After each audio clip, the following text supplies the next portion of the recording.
জুলাই গণ অভ্যুত্থানের প্রেক্ষাপটে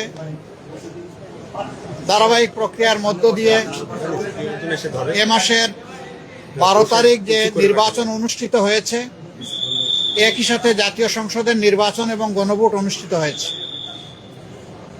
এই নির্বাচনে জাতি আশা করেছিল দেশের মানুষ নিঃসংকোচে স্বাচ্ছন্দ্যে উৎসবমুখর পরিবেশে তাদের ভোটের আমানতটাকে তারা প্রয়োগ করবে।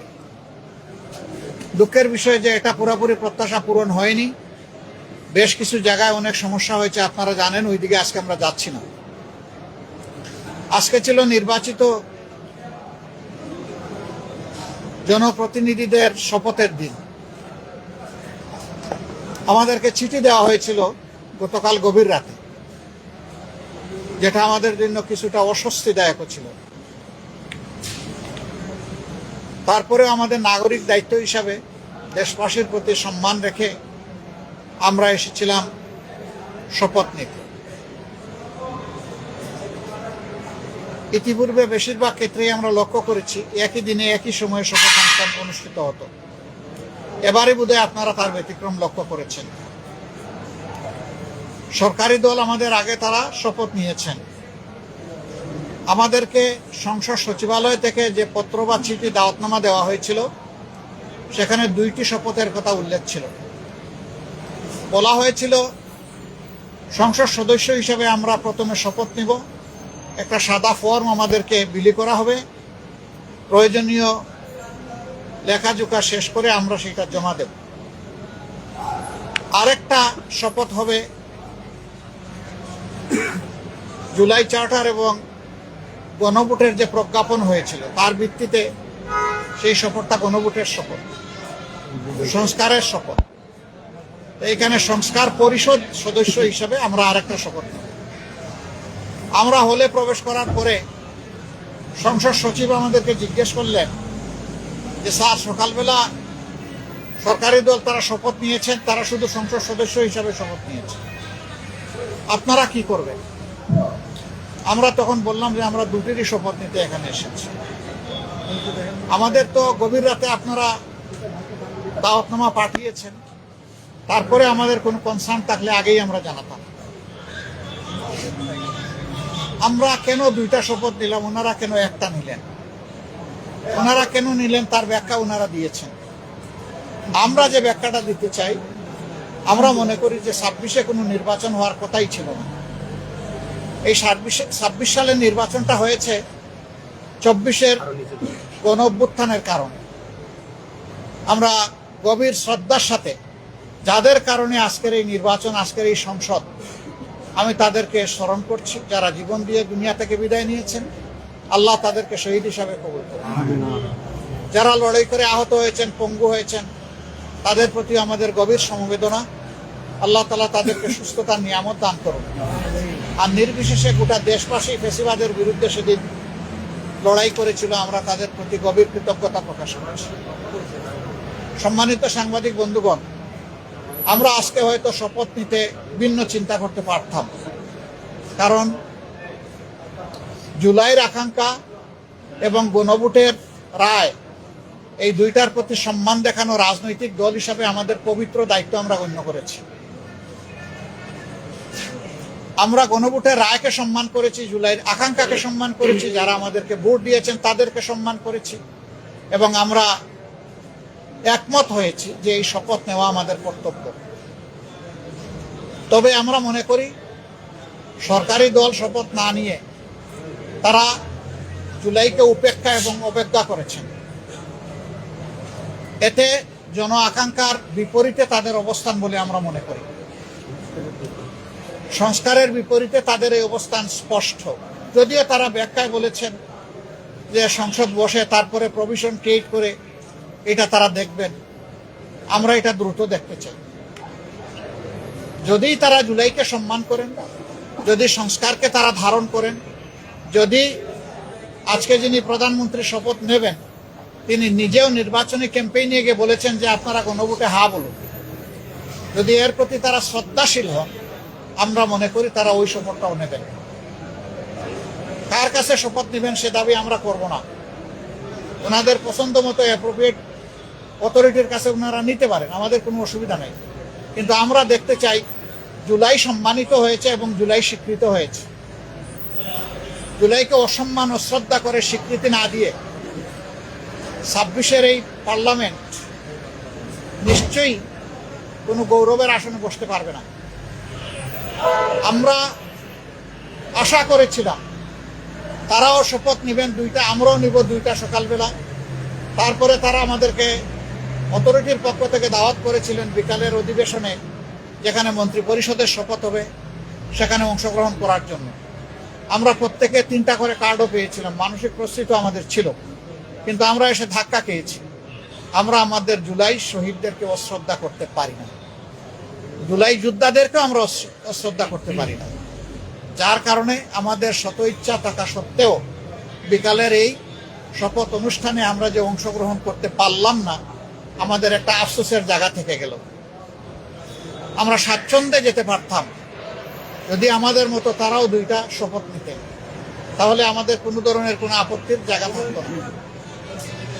আজকে আমরা যারা শপথ নিয়েছি, আমরা নির্বাচনী প্রক্রিয়ার সময় জামাতে ইসলামীর পক্ষ থেকে বলেছিলাম যে আমাদের কেউ যদি সংসদ সদস্য নির্বাচিত হন অথবা আমরা যদি সরকার গঠন করি কেউ মন্ত্রী হন, তাহলে আমরা সরকারি প্লটের সুবিধা নেব না এবং ট্যাক্সবিহীন গাড়িতে আমরা চড়ব না। আমরা আজকে আবার পুনর্ব্যক্ত করছি, আমাদের এই সিদ্ধান্তে আমরা অবিচল এবং অটল। আমরা এটা নিব না এই সুবিধা। এছাড়া বাকি কতটুকু না নিয়ে পারা যায় সেটাও আমরা দেখব। আমরা সরকারি দল হতে পারি না, এই নিয়ে আমাদের কোনো আফসোস নাই। আমাদের আফসোসের জায়গা পরপর 3টা নির্বাচন ধ্বংস হয়ে যাওয়ার পরে জাতি বড় আশা করেছিল, যেভাবে উৎসব মুখর পরিবেশে তারা অনেকে ভোট দিয়েছেন, ঠিক তাদের ভোটের প্রতিফলনটা হবে যখন ফলাফল প্রকাশ হবে। কিন্তু সেখানে অনেক কিছু ঘটেছে, সেটা অন্য এক সময় আমরা বলবো। যার কারণে জাতির এই উৎসব ফল প্রকাশের সাথে সাথে মিলিয়ে গেছে। তারপরে আমাদের পক্ষ থেকে আমরা বলতে চাই, আমরা দেশকে ভালোবাসি। দেশ এবং জনগণের ভালোর জন্য সরকারও যদি কোনো উদ্যোগ নেয়, আমাদের সমর্থন তারা পাবে না। কিন্তু যদি আমরা দেশ এবং জনগণের স্বার্থের বিপক্ষে কিছু দেখি, তাহলে আমরা জনগণের হয়ে এই জনস্বার্থ বিরোধী কাজের বিরুদ্ধে আমরা লড়াই করব, আমরা প্রতিরোধ গড়ে তুলব ইনশাআল্লাহ। এবং সেটা জনগণের জন্য, জনগণকে সাথে নিয়ে। আমাদের এই ক্ষেত্রে নীতিমালা একেবারেই স্পষ্ট, তাওয়ানু আলাল বিররি ওয়াত তাকওয়া ওয়ালা তাওয়ানু আলাল ইসমি ওয়াল উদওয়ান। আমরা ভালো কাজের সবগুলাতে সমর্থন করব, কিন্তু যদি স্বার্থ বিঘ্নকারী কিছু হয়, আমরাই সবার আগে প্রতিবাদ এবং ক্ষেত্র বিশেষে প্রতিরোধ গড়ে তুলব ইনশাআল্লাহ। আমরা দেশকে ভালোবাসি, এদেশের মানুষকে ভালোবাসি। আমরা এই শপথ না নিলেও পারতাম, অনেক কিছু হয়েছে আমাদের সাথে, কিন্তু আমরা চাই ক্রমান্বয়ে গণতন্ত্র তার প্রাতিষ্ঠানিক রূপ পাক। এই রূপে ফিরে আসতেই হবে, এর কোনো বিকল্প নেই। এই জন্য আমরা শত কষ্ট থাকা সত্ত্বেও আমরা সংসদে অংশগ্রহণ করছি এবং ইনশাল্লাহ আপনারা দোয়া করবেন আমরা যেন দেশ জাতির পক্ষে ভূমিকা রাখতে পারি। আমাদের নীতিমালার মাঝে দেশের ভিতরে আমরা চাই প্রত্যেকটি নাগরিক যেন তার নিরাপত্তা নিশ্চিত পায়, দেখতে পায়। মানুষের অর্থনৈতিক মুক্তি যেন আসে, যুবকদের বেকারত্ব যেন দূর হয়, কর্মসংস্থান যেন তৈরি হয় এবং মর্যাদাশীল একটি দেশ হিসাবে পররাষ্ট্র নীতি যেন আমরা নিজেরটা নিজেই আমরা গড়ে তুলতে পারি। বিদেশের সকল সভ্য দেশের সাথে আমাদের আন্তরিক এবং বন্ধুত্বপূর্ণ সম্পর্ক থাকবে, পারস্পরিক শ্রদ্ধা এবং সমতার ভিত্তিতে ইনশাআল্লাহ। আমরা গভীর পরিতাপের সাথে লক্ষ্য করছি, নির্বাচনের রাত থেকে, আগে তো কিছু ছিলই, বিশেষ করে নির্বাচনের রাত থেকে বাংলাদেশের বিভিন্ন এলাকায় ব্যাপকভাবে আমরা এখন যারা বিরোধী দলে আছি তাদের পক্ষে ভোট দেওয়ার কারণে, নির্বাচনী কর্মী হিসাবে কাজ করার কারণে, সমর্থনের কারণে নারী পুরুষ নির্বিশেষে সকলের উপর ব্যাপক হামলা হচ্ছে। আমার জানা মতো সবচেয়ে বেশি হয়েছে হাতিয়ায়, কিন্তু কোনো জায়গায় এটা থেকে বাদ পড়েনি। আমরা সরকারি দলের কাছে দায়িত্বশীল আচরণ আশা করি। আমরা আহ্বান জানাবো এখনই সেটা বন্ধ হওয়া উচিত। সরকারের জন্য নয়, দলের জন্য নয়, সরকার জনগণের জন্য। এবং আমরা দেখতে চাই যে এই ব্যাপারে দৃশ্যমান পদক্ষেপ তারা নিয়েছেন, এই অবনতিশীল পরিস্থিতির উন্নতি হয়েছে। তারা যদি কোনো ইতিবাচক উদ্যোগ নেন, আমাদের অকুণ্ঠ সমর্থন এবং সহযোগিতা পাবেন। কিন্তু আমরা বলবো যে যদি এই ধরনের কাজ অব্যাহত থাকে, আমরা জনগণের পাশে দাঁড়াবো, একেবারে ফার্ম হয়ে দাঁড়াবো। এখানে আমরা কোনো কম্প্রোমাইজ করব না, কারণ আমরা দীর্ঘ রাস্তা স্বৈরাচারের বিরুদ্ধে লড়াই করে এই জায়গায় এসেছি। বিশেষ করে আমাদের যুব সমাজ, তারা যে ঐতিহাসিক ভূমিকা পালন করেছে, সেই যুব সমাজ এখনো বাংলাদেশে আছে। আমরা সেই যুব সমাজের প্রত্যাশা পূরণে অঙ্গীকারবদ্ধ। তারা যে সমতা এবং বৈষম্যহীন ন্যায় বিচার ভিত্তিক সমাজ চেয়েছিল, সেই সমাজ গঠনে আমরা কারো সাথে কোনোভাবেই আপোষ করব না। এ সমাজ গঠন করতেই হবে। যতক্ষণ পর্যন্ত এই লক্ষ্য অর্জিত না হবে, আমাদের লড়াই ততক্ষণ পর্যন্ত চলবে। চলবে সংসদে, চলবে রাজপথে, এবং চলবে প্রয়োজনে আইনি ময়দানে। সব জায়গায় আমরা লড়াই অব্যাহত রাখবো ইনশাআল্লাহ। আপনারা দোয়া করবেন, পাশে থাকবেন। আমরা সবাই মিলে দেশবাসীর বুকে ধারণ করে সামনে এগিয়ে যাব। আমাদের কাছে দল বড় নয়, ব্যক্তিও বড় নয়। আমরা আমাদের বিদেশি বন্ধুদেরকে অনুরোধ করব, আমাদের দেশের সাথে, দেশের মানুষের সাথে আপনারা সম্পর্ক বৃদ্ধি করবেন। এখানে আপনারা যদি বিনিয়োগ করেন, আমাদের যুবকরা কর্মসংস্থানের সুযোগ পেয়ে যাবে। আমরা এটাকে ওয়েলকাম করব বিরোধী দল হিসাবে। আমরা চাই আমাদের দেশ এগিয়ে যাক। আমরা চাই না দেশ কোনো আর অন্ধকার গর্তে, চূড়াবালিতে হামাগুড়ি খাক। এটা আমরা চাই না। আপনাদের সবাইকে ধন্যবাদ। কেন এই প্রশ্ন করছেন কেন? এটা আমি ক্লিয়ার করেছি। অন্তর্বর্তী সরকারের যে উপদেষ্টা খলিলুর রহমান বর্তমান সরকারের মন্ত্রী হিসেবে যাচ্ছেন, এই বিষয়ে আপনাদের দেখেন, এটা তো সরকারি দল তাদের চয়েসের মানুষ নিয়েছে। তবে আমরা এটাকে ফেয়ার মনে করি না। যারা ইন্টারিম গভর্নমেন্টের পার্ট ছিলেন, তারা আবার একটা রাজনৈতিক গভর্নমেন্টের অংশ হবেন, তাহলে তারা কতটা নিরপেক্ষ ছিলেন না, সেই জায়গায় প্রশ্ন উঠতেই পারে। আমরা এটাকে খুব বেশি আমরা ফেয়ার মনে করি না।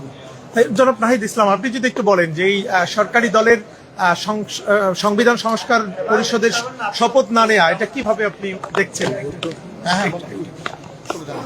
আসসালামু আলাইকুম। আমরা মনে করি যে আজকে সরকারি দল হিসেবে তারা যে সংবিধান সংস্কার পরিষদের শপথ নিল না, এটা গণভোটের যে গণরায় এসেছে হ্যাঁ পক্ষে, সংস্কারের পক্ষে, সেই রায়কে বৃদ্ধাঙ্গুলি দেখানো হয়েছে এবং প্রতিশ্রুতি ভঙ্গ করা হয়েছে। সরকার গঠনের প্রথম দিনই যারা প্রতিশ্রুতি ভঙ্গ করলো, তাদের কাছ থেকে এই দেশ জাতি বা আমরা কি আশা করব, সেটা সবার মনেই প্রশ্ন তৈরি হয়েছে। এবং এটা শুধু রাজনৈতিক প্রতিশ্রুতি ভঙ্গ নয়, এটা কিন্তু আইনি সংকট এবং জটিলতা তৈরি করেছে। কারণ গণভোট যেই আদেশের ভিত্তিতে হয়েছে, যে জুলাই জাতীয় সনদ ব্রেকেটে সংবিধান সংস্কার বাস্তবায়ন যে আদেশ, সেই আদেশে সুস্পষ্টভাবে লেখা আছে যে জনগণের যে সার্বভৌম অভিপ্রায় জুলাই গণঅভ্যুত্থানে হয়েছিল, যার ভিত্তিতে সংস্কারের আকাঙ্ক্ষা, সে অনুযায়ী গণভোট হচ্ছে। এবং গণভোটের যদি হ্যাঁ পক্ষে রায় আসে, তাহলে শপথ হবে একই অনুষ্ঠানে। সুস্পষ্টভাবে আদেশে লেখা আছে, একই অনুষ্ঠানে নির্বাচিত যারা সংসদ সদস্য হবে, তারা সংস্কার যে সভা, সংস্কার পরিষদের সদস্য হিসেবে শপথ নিবেন এবং একই ব্যক্তির কাছেই তারা শপথ নিবেন এবং পরবর্তীতে কার্যক্রম আগাবে। ফলে আজকে যে তারা শপথ নিল না, এটা কিন্তু হ্যাঁ, তারা এটাতে সাইনও করেছে জুলাই সনদ, যার ভিত্তিতে হচ্ছে পরবর্তীতে আদেশ হয়েছে। এবং এই আদেশটাকে কিন্তু তারা মেনে নিয়েছে, গণভোটকে তারা মেনে নিয়েছে, গণভোটে তারা অংশীদার ছিল। ফলে যেই ব্যাখ্যা তারা দিচ্ছে, এই ব্যাখ্যাটি একেবারেই গ্রহণযোগ্য নয়। কারণ গণভোট বলতেছে সংবিধানে নাই, গণভোট জিনিসটাই সংবিধানে ছিল না। গণভোটের বৈধতা হচ্ছে সেই আদেশ। ফলে সেই আদেশ সবাই মেনেই আমরা এই নির্বাচনে এবং গণভোটে অংশ নিয়েছি। ফলে এখানে একটা আইনি এবং সাংবিধানিক সংকটও তৈরি হলো। আমরা জানি না এটা কিভাবে, এর মধ্যে শপথ পাঠ করে এই